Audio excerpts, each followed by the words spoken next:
오늘은 어린아이와 같이 라는 제목으로 마가복음 10장 13절에서 16절 말씀에 대해서 우리가 함께 생각해 보려고 합니다. 여러 번 말씀드린 것처럼 오늘은 그 어린이 주일입니다. 근데 이제 우리 교회는 어린이가 없죠. 그래도 날이 날이니만큼 이 어린이 주일에 많이 설교되는 본문을 살펴보려고 합니다. 우리는 이 어린이들이 그 순수하고 착하다고 이렇게 생각하죠. 예, 그렇죠. 보고 있으면 같이 기분이 좋아지는 참 예쁘고 착하고 귀여운 아이들이 참 많습니다. 그래서 이 성경 본문도 그렇고 하니 우리가 보통 이제 기도할 때 많이 하는 기도 내용이 어린아이와 같이 순수한 믿음을 가졌으면 좋겠습니다. 우리에게 그런 믿음을 주세요. 이렇게 이제 기도할 때가 많습니다. 어린이 주일에는 정말 이제 더 그렇죠. 그런데 이제 진짜 우리가 생각해 볼 것은 어린아이가 과연 순수하고 죄가 없을까? 이것은 이제 우리가 좀 생각해 볼 필요가 있습니다.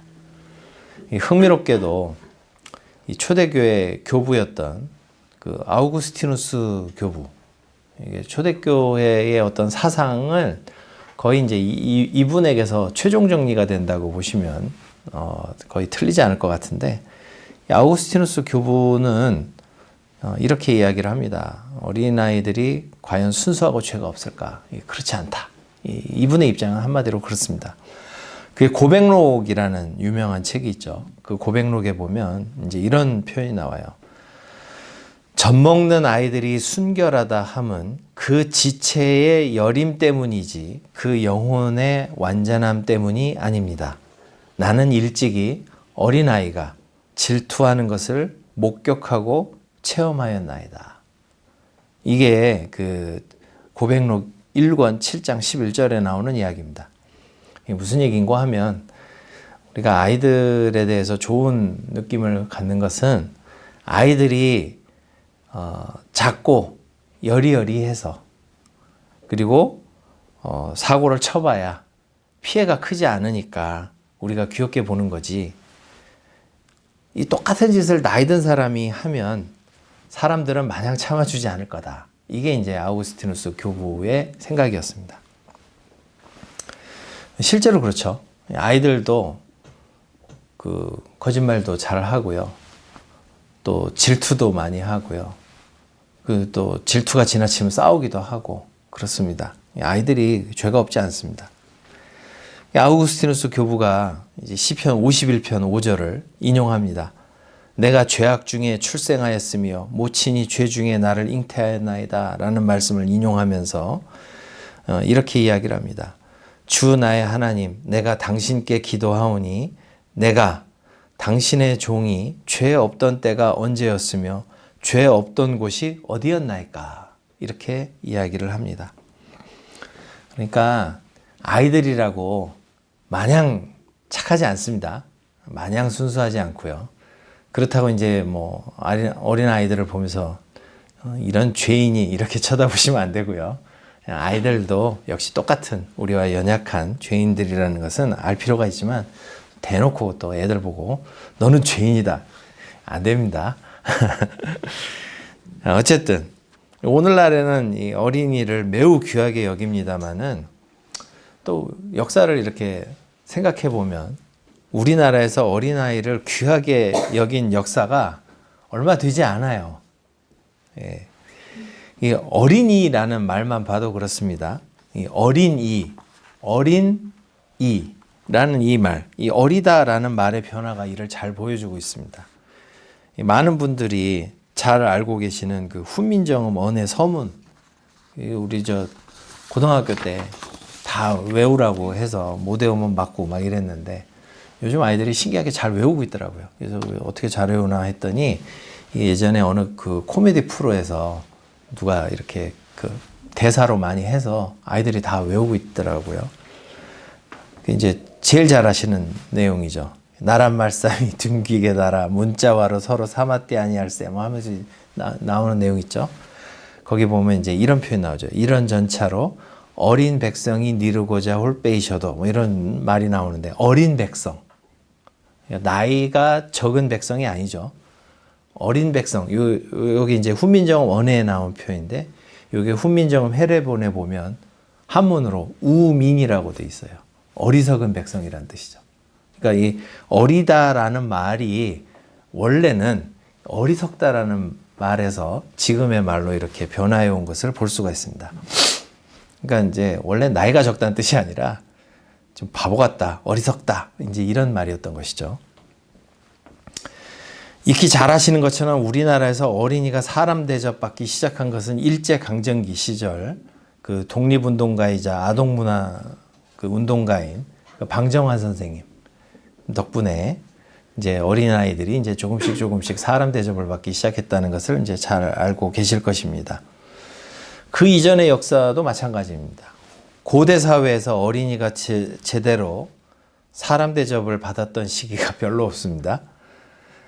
고대 사회에서 어린이를 사람 대접을 제대로 안 했던 이유는 뭐 여러 가지 이유가 있겠지만 가장 큰 것으로 이제 많이들 꼽는 것이 생존율이 낮았기 때문이다. 이렇게 많이들 이야기를 합니다. 실제로 1세기 로마나 유대 사회에서 태어나는 아이들의 뭐 적게는 3분의 1에서 절반까지는 돌이 되기 전에 사망을 했습니다. 그래서 그야말로 이제 10살 이전이 되면 대부분 뭐 그야말로 둘 낳으면 하나 남고 뭐 10 낳으면 5 남고 뭐 이런 거니까 부모님들이 정말 이 어린아이를 보고 애정을 줄 수가 없는 거죠. 살아남아야 이제 그때부터 애정을 갖고 돼야지 언제 죽을지 모르니까 이제 지켜만 보고 있었던 것이죠. 그 이제 이런 것들이 어디에 어떤 풍습에 남아 있냐면 실제로 이 로마 사회에서는 여아는 태어난 지 8일, 남아는 태어난 지 9일이 돼서 이제 요즘식으로 얘기하면 이 탯줄 감염이나 초기 질환을 이겨내고 살아남아야 정결의식을 치르고 이름을 붙여주었습니다. 그러니까 이제 적어도 한 8, 9일은 살아남아야 얘에게 이름을 붙여주는 거예요. 그 전까지는 왜 이름을 안 붙여줬겠어요? 이름을 부여해주고 애착을 가졌는데 애가 죽어버리면 너무 슬프니까 자기를 지키는 수단이었던 것이죠. 그러니까 이런 그 8일, 9일 지나서 이름을 부여해주는 이런 의식이 일종의 그 생존 승인 절차라고 할 수가 있습니다. 유대교에서도 잘 아시는 것처럼 할례를 언제 행했죠? 난지 8일째 되는 날. 할례를 행했죠. 그러니까 일단 생존율이 낮았기 때문에 어린이에 대해서 이게 감정을 유보하는 경향이 있었던 것이죠. 그리고 이제 성인이 되기 전까지 지금처럼 이제 풍족한 자원의 사회에서야 아이들이 먹는 것이 마냥 이쁘고 좋지만 자원이 부족한 사회에서는 얘가 뭐 나가서 돈을 벌어오기를 해요. 노동력이 되기를 해요. 그냥 집에서 계속 먹고 자고 싸고 먹고 자고 싸고 이러니까 이게 이제 부담이 되는 거죠. 부족한 자원을 계속 소비하기만 하는 그런 존재이기 때문에 미성숙하고 불완전한 존재로만 이렇게 취급을 할 수밖에 없었던 것입니다. 그래서 이 한 사람의 몫을 충분히 감당해야 우리 사회 구성원이다 이렇게 받아들여지는데 얘는 이제 계속 소비만 하니까 지금도 사실은 자녀를 키우시는 분들이 처음에는 무한정 갖다가 에너지와 사랑과 뭐 물자와 다 그냥 퍼부어대지 않습니까? 그러다 보니까 이제 한 사람의 몫을 충분히 감당하기 전까지는 이 아이는 우리 사회 내부인이라기보다는 그 내부인이 되기 이전에 그 아웃사이더, 이 주변인이 어린이의 정확한 위치였습니다. 이제 당시에 그 사회적 주변인들 중에 누가 있었냐면 여성이 있었죠. 지금은 그렇지 않죠. 지금은 여성이 핵심 중에 핵심이다. 제가 이런 얘기를 했다가 당신은 하나님을 믿는 사람이냐라는 말까지 들어본 적이 있는데 요즘은 이제 저는 그런 얘기도 해요. 하나님 밑에 만하님이다. 네, 어쨌든 지금은 핵심 중에 핵심이 여성이지만 고대 사회에서는 여성이 이제 사회적인 주변인이었는데 이 여성 주변에 있는 또 다른 주변인이 어린이였던 것이죠. 그래서 이 아이가 성장하기 전까지는 안뜰이나, 그러니까 사회적 주변인이었던 여성의 공간, 안뜰이나 집안 구석에 머물러 지내다가 살아남아서 성인이 되어야 그때야 비로소 사람 대접받는 그런 사회였다. 이 고대 사회는 어린이가 그런 위치였다라는 것을 기억할 필요가 있습니다. 어린이에 대한 고대 인식을 이해할 때 우리는 이 오늘 본문에 나오는 13절에 나오는 제자들의 태도를 이해할 수가 있습니다. 어린아이를 데리고 예수님께 데리고 왔더니 제자들이 꾸짖거늘, 이런 표현이 나오죠. 장차 예루살렘에 올라가서 우리 선생님이 이제 큰일 하실 분인데 이런 이 찌끄레기 같은 이 주변인들로 인해서 방해받으면 안 된다. 이런 느낌이지 않았을까? 그래서 제자들이 꾸짖은 것이 아닐까? 이렇게 우선 생각해 볼 수가 있습니다. 또 시기도 안 좋았어요.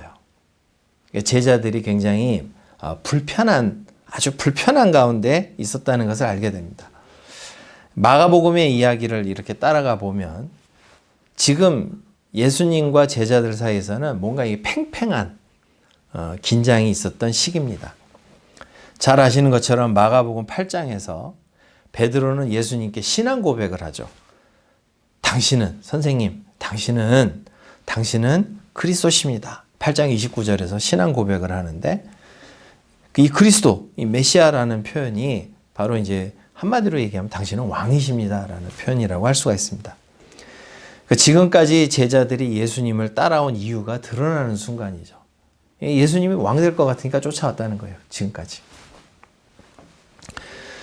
그랬더니 이제 그 신앙 고백을 딱 듣고 나서 예수님께서 어떻게 반응하시냐 하면, 그래, 내가 이제 곧 잘 말해 주었다. 내가 곧 왕이 되면 진짜 너네들 정말 수고 많았다. 조금만 참아라. 곧 너희에게 큰 포상이 있을 거야.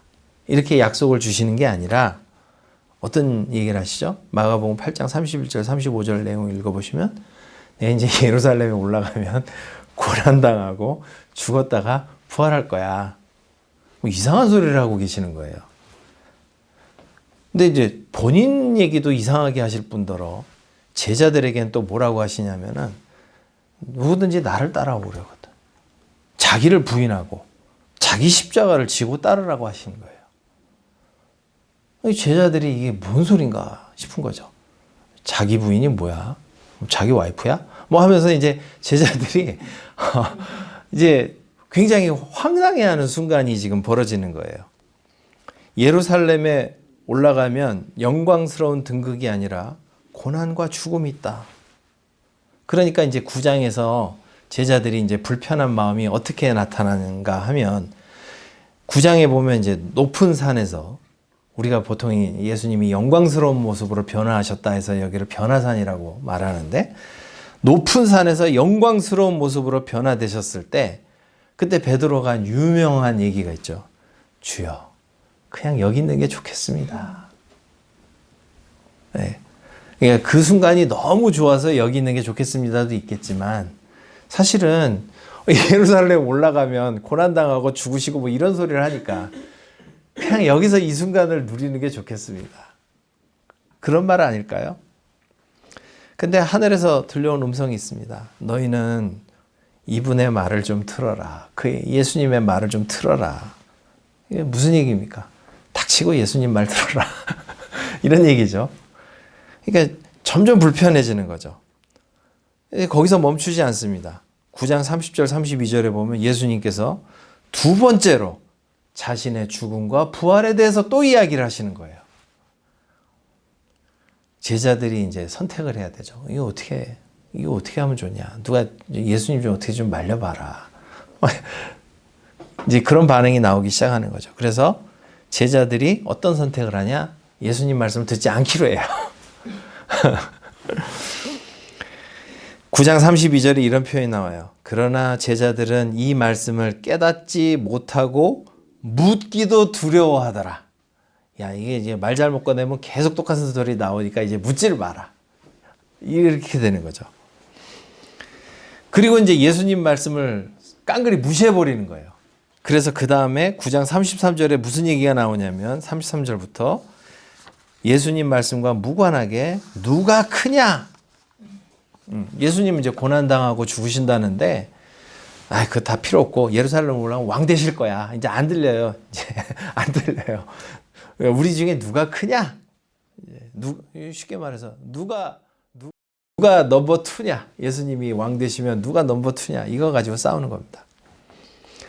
이 제자들을 가지고 예수님께서 교훈하시죠. 9장 35절 37절입니다. 화면 띄워주셨는데 예수께서 앉으사 12 제자를 불러 이르시되 누구든지 첫째가 되고자 하면 무사람의 끝이 되며 무사람을 섬기는 자가 되어야 하리라 하시고, 여기서 주목할 표현이 있어요. 어린아이 하나를 데려다가 그들 가운데 세우시고 안으시며 제자들에게 이르시되 누구든지 내 이름으로 이런 어린아이 하나를 영접하면 곧 나를 영접하며 누구든지 나를 영접하면 나를 영접함이 아니요 나를 보내신 이를 영접함이니라.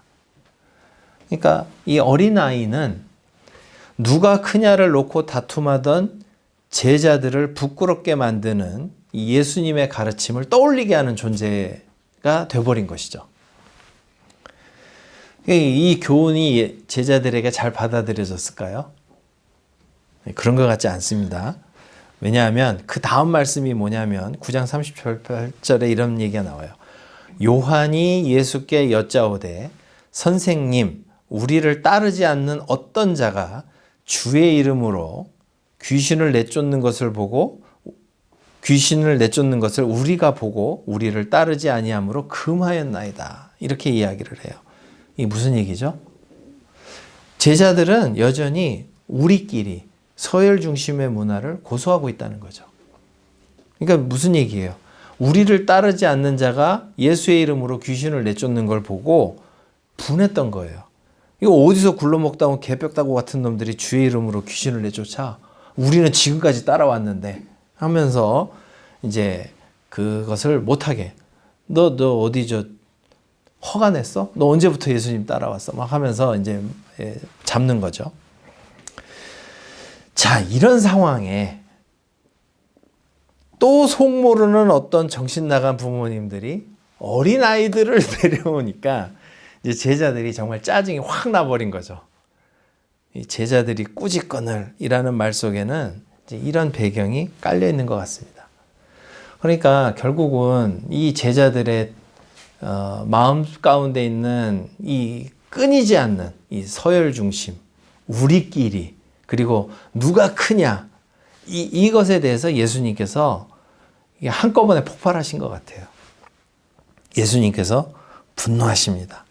우리 14절 말씀 아까 예수께서 보시고 노하여 이르시되 어린아이들이 내게 오는 것을 용납하고 금하지 말라. 하나님의 나라가 이런 자의 것이니라. 이미 9장에서 어린아이와 자신을 동일시하고 더 나아가 예수님을 보내신 하나님을 동일시하신 적이 있으시죠?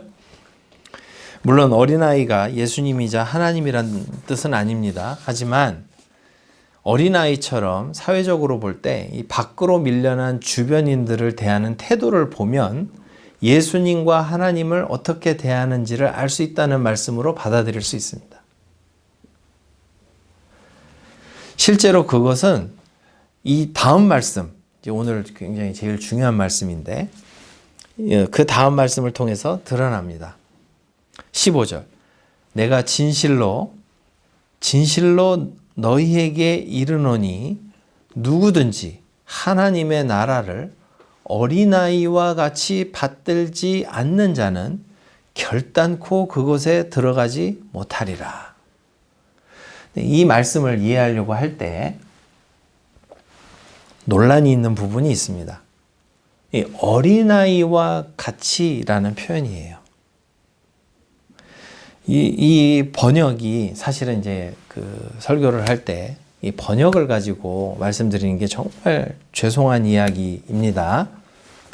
그렇지만 이제 이 부분이 사실은 좀 논란이 있는 중요한 부분이라 어쩔 수 없이 정신이 아득해지는 화면 하나를 보여드리도록 하겠습니다. 하나는 우리말 번역 성경처럼 어린아이와 같이라는 문구가 있어요. 이 부분이죠. 어린아이와 같이라는 이 문구를 우리말 번역에는 어떻게 되어 있냐면 어린아이와 같이 영접하지 않으면 이 부분이거든요. 영접하지 않으면 어린아이와 같이 영접하지 않으면 이렇게 그 부사구로 이해를 하는 방식이 하나가 있고 다른 하나는 어린아이와 같이를 요 표현 하나님의 나라를 이라는 말을 헷갈리지 마시라고 색깔을 다르게 했어요. 어린아이와 같은 하나님의 나라를 이라는 말로 이렇게 그 하나님의 나라를 꾸며주는 형용사구로 이해하는 방식이 있습니다. 예. 그러니까 전자의 경우는 우리 번역 성경처럼 돼요. 누구든지 하나님의 나라를 어린아이와 같이 영접하지 않으면 받들지 않는 자는 결단코 그곳에 들어가지 못하리라. 이렇게 번역하는 방식이 하나가 있고 또 다른 가능성은 누구든지 어린아이와 같은 하나님의 나라를 영접하지 않으면 받아들이지 않으면 결코 그 나라 안으로 들어가지 못한다. 그러면 이제 그 우리말 성경 번역은 왜 그렇게 됐을까? 사실은 이제 이유가 있어요. 그 다음 말씀. 이제 뭐죠? 그 앞에 말씀. 하나님의 나라는 이런 자의 것이니라 라는 표현이 나오죠. 그러니까 어린아이들과 같은 자들의 것이다 라는 말씀을 생각을 해보면 우리말 번역 성경처럼 이해하는 게 자연스럽죠. 하나님 나라는 이런 자들의 것이기 때문에 어린아이와 같이 하나님의 나라를 영접하지 않으면 들어가지 못한다. 이렇게 하는 것이 자연스러운 방식인데 근데 이제 이 방식이 또 한 가지 또 장점이 뭐냐면 요 말씀이 마태복음, 누가복음에도 나오는데 적어도 마태복음에는 분명하게 이렇게 이해하는 방식이 맞아요. 그래서 우리말 번역이 틀렸다는 게 아닙니다. 충분히 가능성이 있어요. 그런데 이제 이 경우에 한 가지 문제가 있어요. 뭐가 문제냐면 왜 하나님의 나라가 어린아이와 같은 자들의 것이지? 좀 이유를 알기가 좀 어렵죠. 왜냐하면 어린아이들이 보통 이제 흔히 생각하는 것처럼 순수하고 죄가 없어서냐. 그건 아니잖아요. 만약에 굳이 이유를 댄다면 1세기 사회 통념에 비추어서 생각해 보면 그들의 연약함과 무가치함이 자격일 수는 있어요. 그래서 하나님의 나라는 은혜로 주어지기 때문에 이렇게 말씀하셨겠구나 이렇게 생각할 수 있는데 그러나 저는 몇 가지 이유로 후자로 보는 것이 좋겠다라고 생각을 합니다. 적어도 마가복음, 누가복음에서는. 왜 그러냐면 세 가지 이유가 있어요. 첫 번째, 한 번만 다시 한번 돌려주시면 첫 번째는 어린아이와 같은 이라는 이 전치사 구가 어린아이와 같은 이라고 하는 요 말이 순서상으로 어느 쪽에 가깝냐면 이 하나님의 나라를에 가깝죠. 어린아이와 같은 하나님의 나라를 영접하지 않으면으로 이해하는 것이 훨씬 자연스럽죠.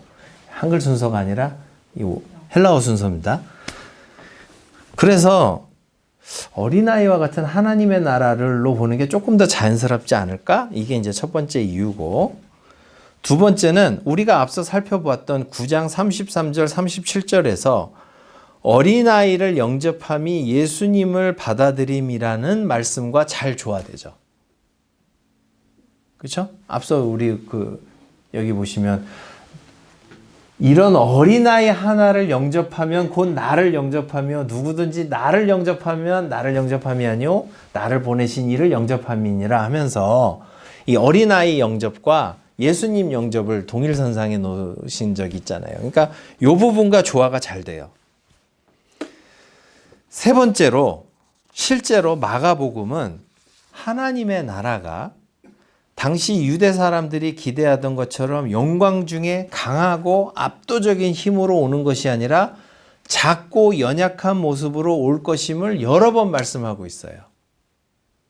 하나님 나라가 어린아이처럼 이렇게 좀 무기력하고 연약하고 약한 모습으로 이렇게 오는 것처럼 이렇게 여러 번 이야기를 하고 있기 때문에 그것이 훨씬 더 자연스러운 것이 아닐까 이렇게 생각을 합니다. 당시 1세기 유대 사회에서 하나님 나라 그러면 하나님이 통치하시니까 당연히 어떤 나라를 기대했겠어요. 하나님 나라가 오면 우선은 자기네들이 식민지 살이를 하고 있었잖아요. 로마 제국의 압제에서 벗어나서 이 유다 나라가 신정 통치를 회복하고 그래서 자신들이 선생님으로 지금까지 따라왔던 예수님께서 왕으로 등극하는 나라, 그런 나라를 기대하고 있었죠. 강하고 군사적인 압도적인 힘을 가진 나라를 기대했습니다. 크고 강대한 나라, 과거 옛날 다윗 왕국처럼. 유다 백성들이 아마 이것을 영어로 썼으면 뭐라고 표현했겠어요? 이 구호를. Make Judah Great Again. 제이는 옛날에 아이하고 상호 교환이 되니까 미가쯤 되겠네요. 그죠? 그러니까 이제 1세기 유대교에서는 하나님의 나라를 어떻게 이해를 했냐면 미국 사람들이 마가 이해하듯 미가로 이해한 거죠. Make Judah Great Again. 그래서 처음부터 모든 것을 버리고 함께한 자신들은 그 나라에서 장차관 한 자리씩 꿰차고 있을 것을 기대했겠죠. 근데 예수님께서 하나님 나라를 어떻게 소개하고 계세요? 씨 뿌리는 자의 비유, 마가복음 4장 1절에서 9절에 나오는 것처럼 그 나라는 어떻게 옵니까? 이게 하나님 나라의 비밀이라고 말씀하셨는데 씨 뿌리는 자의 비유에 가만히 생각해 보시면 길가에 떨어져서 새들이 먹기도 하고 돌밭에 떨어져서 말라 비틀어지기도 하고 가시떨기에 떨어져서 중도 이탈자들이 속출하는 그런 나라. 이게 하나님 나라의 비밀이라는 거예요. 우리가 씨 뿌리는 자의 비유를 읽을 때 항상 우리가 가시밭 되지 말자. 길가 되면 안 된다. 뭐 이런 식으로 이해를 하는데 사실은 마가복음에서는 분명하게 얘기해요. 이 하나님 나라의 비밀을 보여주는 비유라고. 그러니까 하나님 나라가 이런 식으로 온다는 거예요. 그냥 사람들 보기에 뭐 씨 뿌리는 것처럼 자연스럽게 와서 심지어 새들이 와서 쪼아먹고 밟히고 결실도 못 맺고 누구는 뭐 좀 따라오다가 이탈하고 이게 하나님 나라라는 거예요. 그리고 그 나라를 가져올 왕이신 예수님은 제자들에게 이미 2차례 예고하신 것처럼 어떻게 되신다고요? 고난에 넘겨져 고난당하고 죽음에 넘겨질 것이다. 심지어 이게 마가복음에 보면 이 고난 예고 3번 나와요. 8장 31절, 9장 31절, 10장 33, 34절. 이렇게 3번씩 등장합니다. 물론 그 나라가 마지막에는 영광 중에 임할 것이지만 이 땅에서는 어떻게 경험할 수 있냐면 마치 어린아이처럼 미약하고 볼품없고 심지어 거추장스럽고 성가시기까지 한 그런 모습으로 그 나라가 온다는 것입니다. 그래서 예수님께서 예루살렘에 입성하실 때 어떻게 입성하셔요? 예언대로 나귀를 타고 입성하시죠. 11장 7절에서 11절. 당시 제국의 황제, 정복자들은 승전하고 돌아오면 어떻게 돌아옵니까? 위풍당당한 아주 그냥 화려한 군마를 타고 많은 환호 속에서 오죠. 근데 이분은 나귀를 타고 입성을 합니다. 물론 예수님 입성하실 때도 혹시나 하고 많은 군중들이 기대하고 예수님을 쫓았지만 딱 올라왔는데 아무 일도 안 일어나는 거예요. 그래서 어떻게 해요? 그 다음엔 돌변하죠. 예수님께서 무기력하게 체포돼서 그들 앞에 나타났을 때 그들은 예수를 십자가에 못 박으라 라고 외쳤고 대신 누구를 풀어달라고 그래요? 밀란을 꾸미다 살인하고 체포된 바라바를 풀어달라고. 차라리 저게 더 메시아답다라는 거죠. 쟤는 그래도 뭐라도 해보기나 했지. 그러니까 자신들이 생각하는 메시아상에는 바라바가 훨씬 기대치에 가까웠다는 것입니다. 결국 어린아이와 하나님 나라의 공통점은 이 땅에서 힘없고 쓸모없어 보이고 성가시기까지 하다는 점에서 유사한 점이 있는 것이죠. 이것이 비밀입니다. 예나 지금이나 이 세상은 효율을 추구하죠. 쓸데없는 거 하면은 그 해서 뭐해? 돈도 안 되는 거. 왜 시간을 거기다 갖다 버려? 효율을 추구하고 또 뭐를 추구하죠? 힘과 높음을 추구하죠.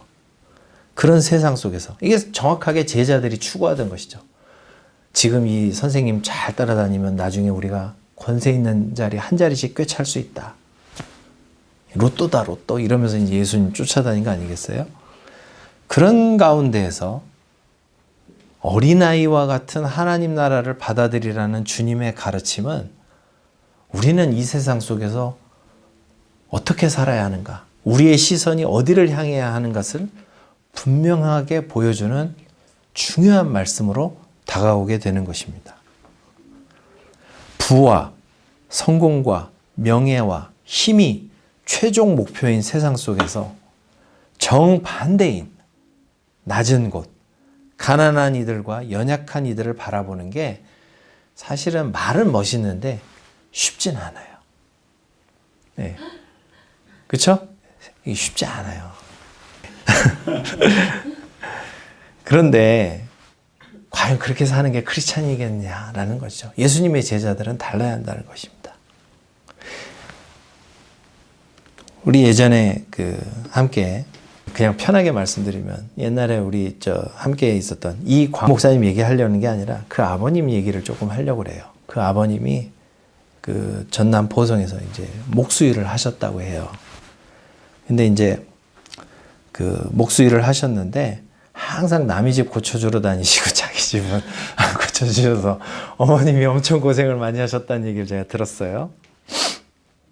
근데 제가 그 이야기를 들을 때 정말 마음에 확 와닿았던 얘기가 뭐냐면 그 아버님이 동네에서 이 바보로 불리는 동네에 조금 이렇게 좀 이렇게 지능이 조금 떨어진 청년 한 사람을 항상 조수로 데리고 다니셨다고 해요.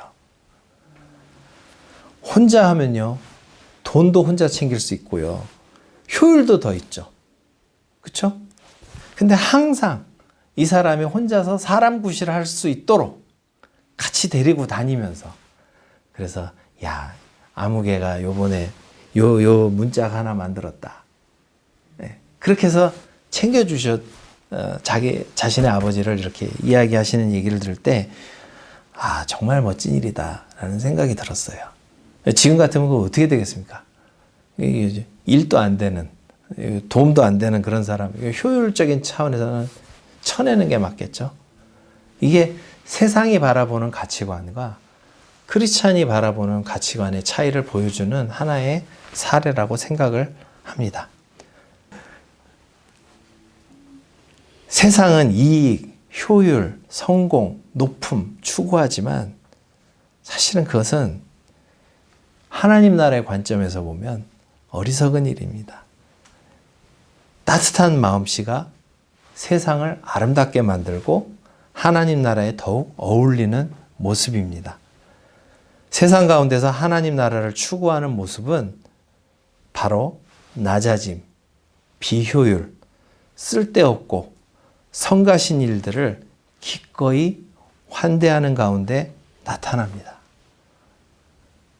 물론 우리가 이 세상에 살면서 균형을 추구해야 할 때도 있지만 우리는 항상 우리의 시선을 너무 한쪽에 매몰된 채 성공, 높음, 효율 여기에만 매몰되지 않는 것이 정말 우리에게 필요한 자세라고 생각을 합니다.